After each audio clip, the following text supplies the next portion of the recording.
कोई भी सपना साकार करने के लिए सबसे जरूरी है सही कोच का होना। चुनिए के कॉमर्स एकेडमी को और करें अपने 11th to M.Com, CA, CSCMA and BBA का सपना साकार। Download the app now.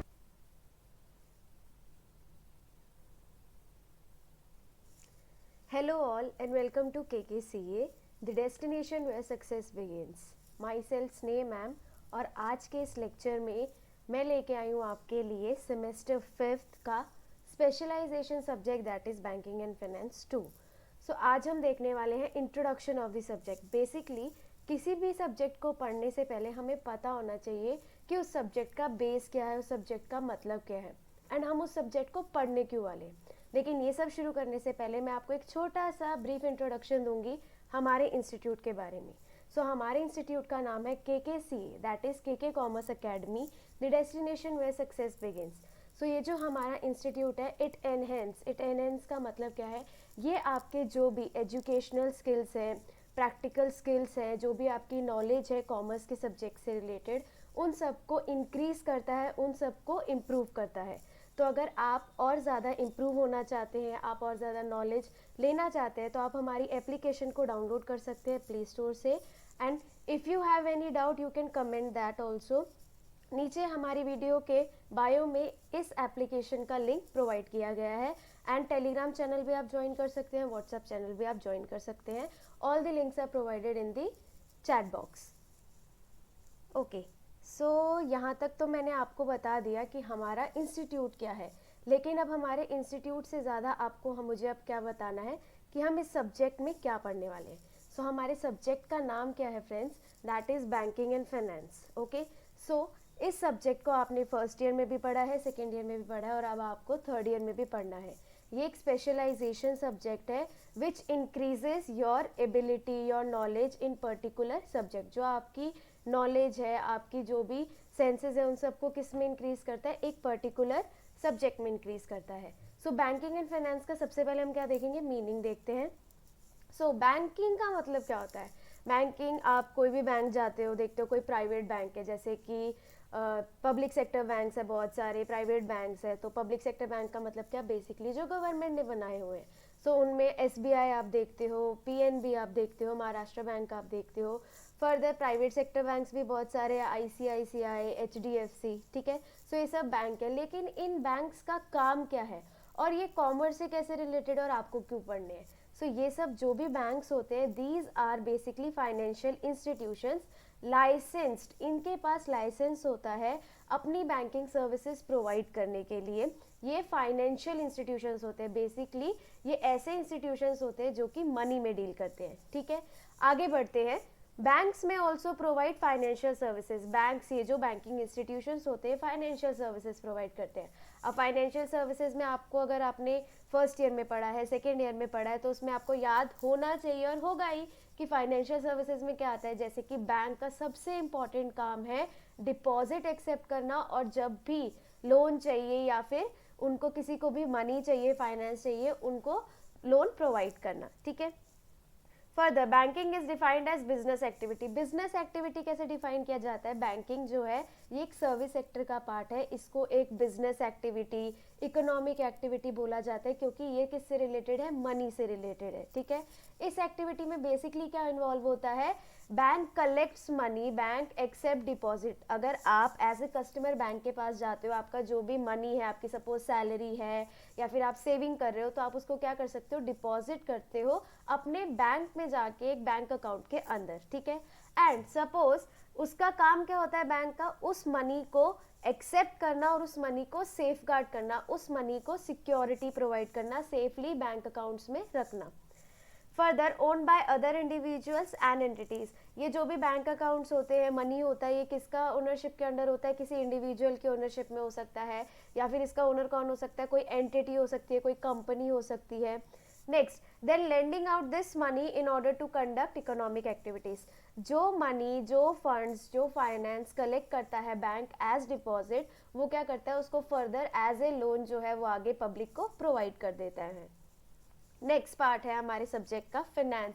Finance का बहुत सिंपल सा मीनिंग है, आप रेगुलरली जो भी आपका मनी यूज़ करते हो, that is cash, UPI use कर रहे हो आप, आपके बैंक अकाउंट में से जो भी मनी डिडक्ट होता है वो सब हम क्या बोलते हैं, फाइनेंस बोलते हैं। आज के टाइम पे finance is basically the backbone of the economy.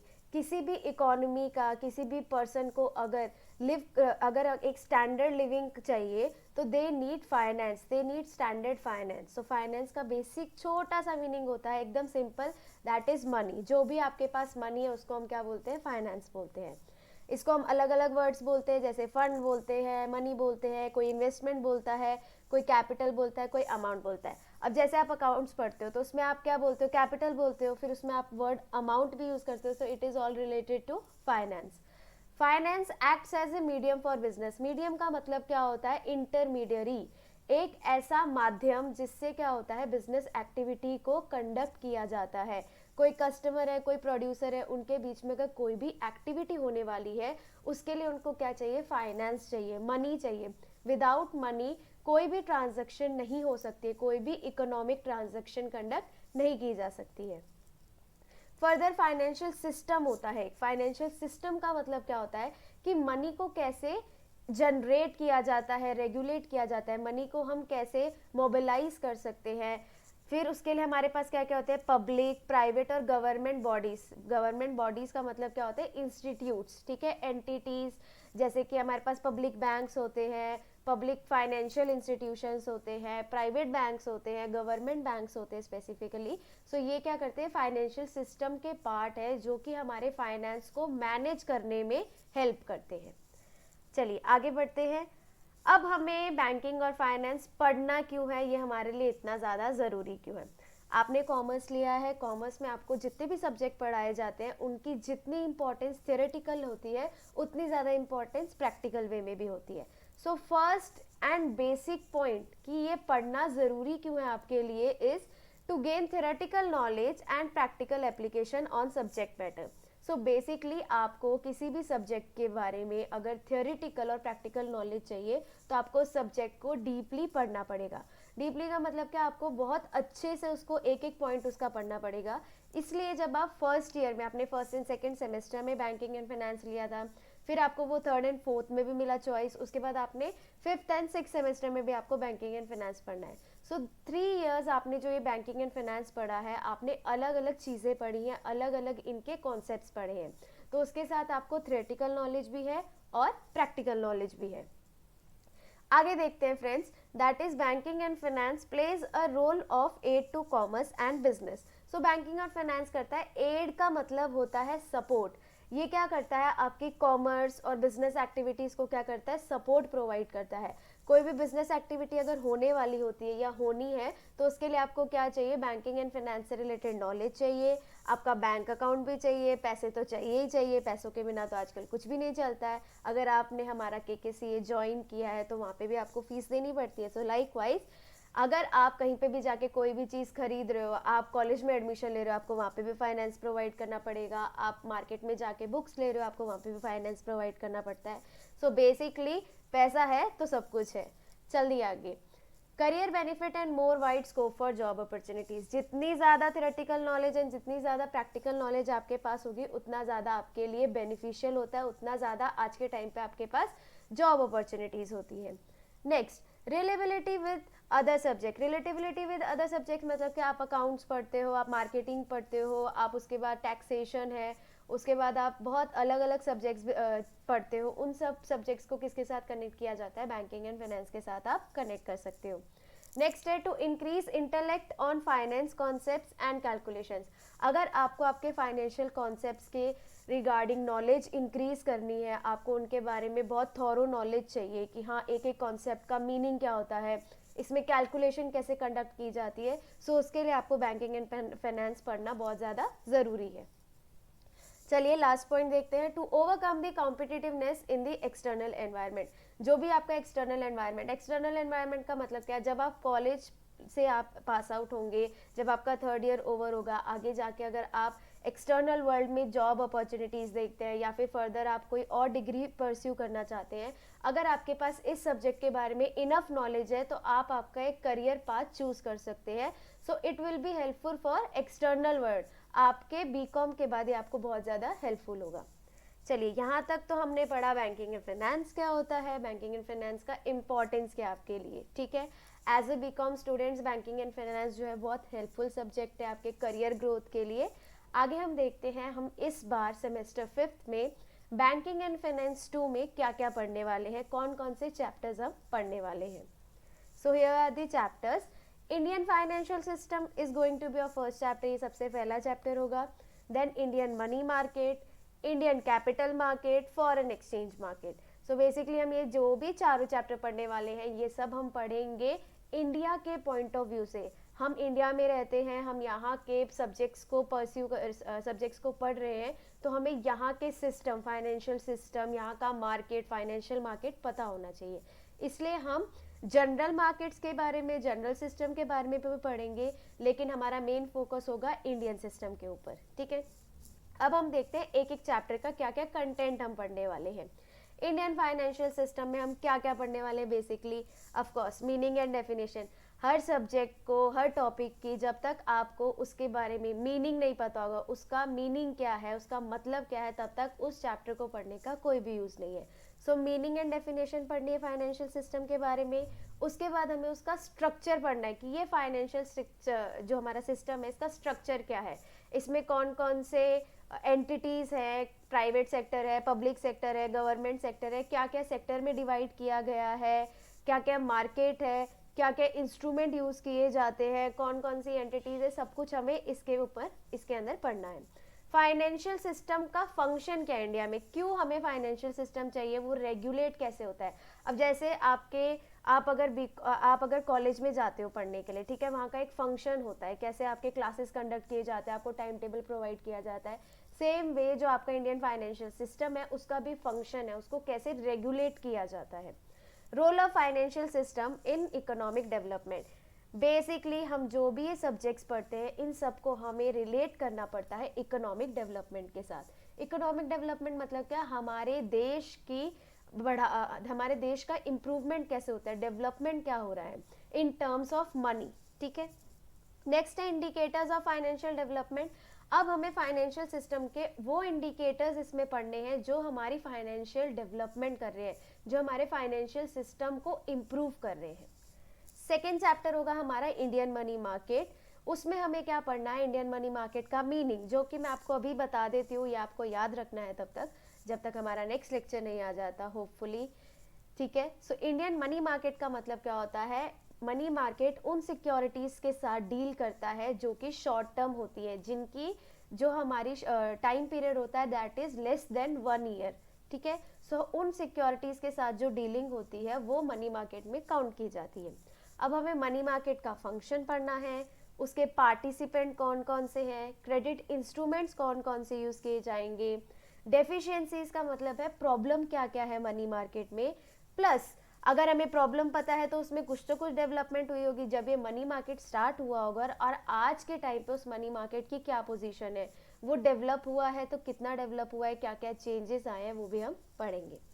Next हम पढ़ेंगे Indian capital market. Financial market जो बेसिकली है वो 2 पार्ट में डिवाइड किया जाता है, मनी मार्केट और कैपिटल मार्केट, ठीक है। तो इंडियन मनी मार्केट में हम शॉर्ट टर्म सिक्योरिटीज देखते हैं, और इंडियन कैपिटल मार्केट में हम क्या देखते हैं, long term securities. Long term securities का मतलब क्या, वो फाइनेंशियल सिक्योरिटीज जिनका time period more than 1 year होता है, ठीक है। उसके हमें फंक्शंस पढ़ने हैं, पार्टिसिपेंट्स कौन कौन सी पार्टीज उसमें इन्वॉल्व होंगी, ठीक है, प्लस क्रेडिट इंस्ट्रूमेंट क्या क्या इंस्ट्रूमेंट्स में उसमें यूज़ किए जाएंगे, किसके थ्रू आप डील कर सकते हैं, जैसे कि आपको पता है शेयर्स होते हैं, डिवेंचर्स होते हैं, टी बिल होते हैं, इन सबको डिवाइड किया गया है short term and long term में। शॉर्ट टर्म को कैटेगराइज किया जाता है मनी मार्केट में, और लॉन्ग टर्म को कैटेगराइज किया जाता है कैपिटल मार्केट में। नेक्स्ट हम देखेंगे डेफिशिएंसीज। डेफिशिएंसीज का मतलब क्या है, problems, difficulties, and same way उसके डेवलपमेंट, उसमें क्या क्या चेंजेस आए हैं, क्या क्या पॉजिटिव इम्पैक्ट्स आए हैं। ये दोनों चैप्टर के हेड पॉइंट सेम है, बट उनके जो भी अंदर का कंटेंट होगा वो डिफरेंट होगा।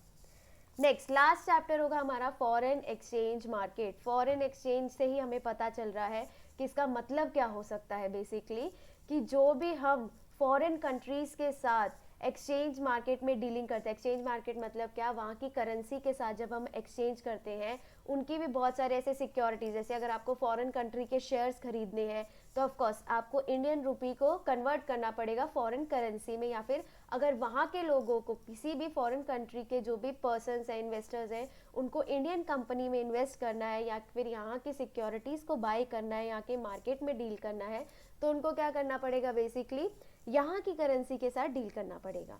अब फॉरेन एक्सचेंज के भी क्या होते हैं, फंक्शंस होते हैं। फर्दर पार्टिसिपेंट्स जैसे कि फॉरेन कंट्री, डोमेस्टिक कंट्री, ठीक है। Next, determination of exchange rate. Exchange rate क्या चल रहा है इंडिया में, जैसे रुपीज़ है, यूएस में अलग है, देन उसके बाद अलग अलग कंट्रीज़ के अलग अलग एक्सचेंज रेट्स होते हैं, करेंसीज होती हैं, तो उनको हम कैसे एक्सचेंज करते हैं। नेक्स्ट है उसके बाद last point, that is recent development in foreign exchange market. So basically हमारे फॉरेन एक्सचेंज मार्केट जब स्टार्ट हुआ था डील होना, उसके बाद से लेके अब तक इसमें क्या क्या चेंजेस आए हैं, क्या क्या इम्प्रूवमेंट्स आए हैं, पॉजिटिव इम्पैक्ट्स आए हैं, ठीक है। सो बेसिकली हमें क्या करना है, इन चारों चैप्टर को पढ़ना है बैंकिंग एंड फाइनेंस सेकेंड में, Indian financial system, Indian money market, Indian capital market and foreign exchange market.